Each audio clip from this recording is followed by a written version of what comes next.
On a parlé de la rupture de la digue récemment.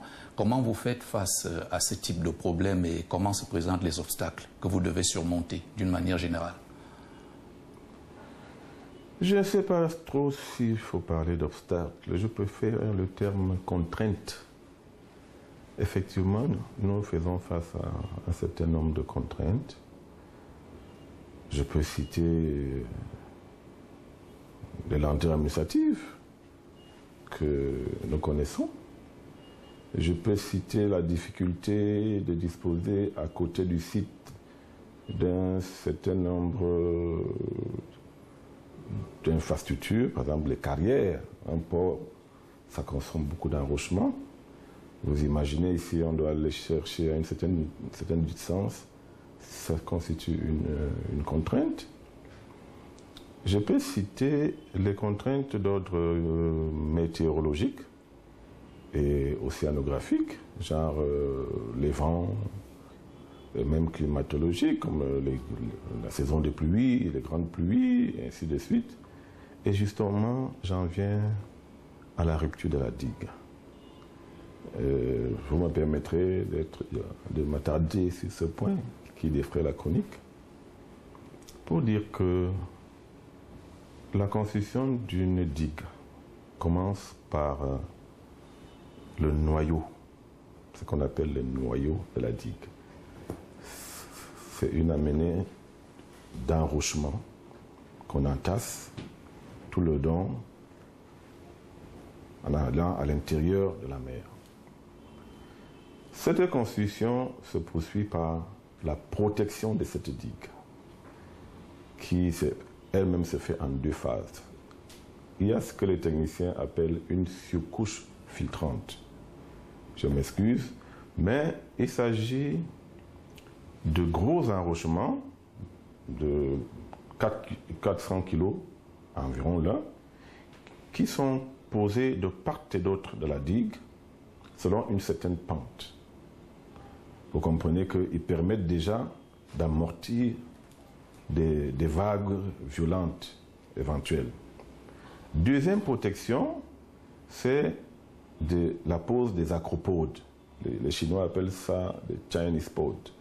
C'est des gros blocs de béton de 5 tonnes chacun qui sont également posés de part et d'autre et au-dessus du noyau pour assurer sa protection et sa stabilité.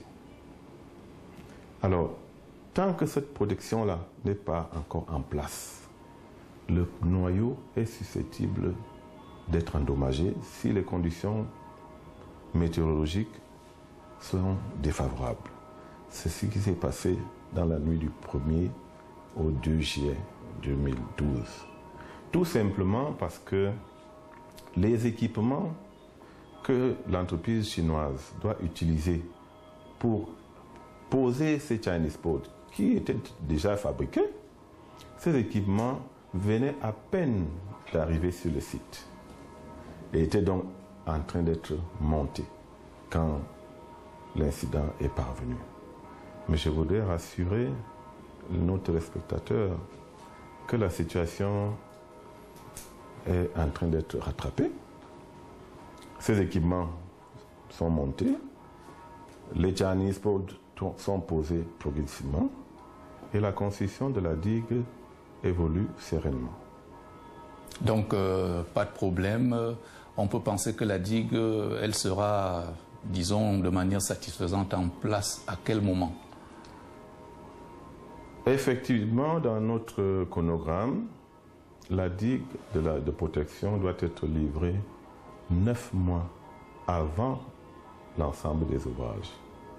C'est ce qui m'a fait dire que l'incident que nous avons eu, qui est un incident normal de la vie de tous les acteurs, ne peut pas impacter négativement la livraison de l'ouvrage.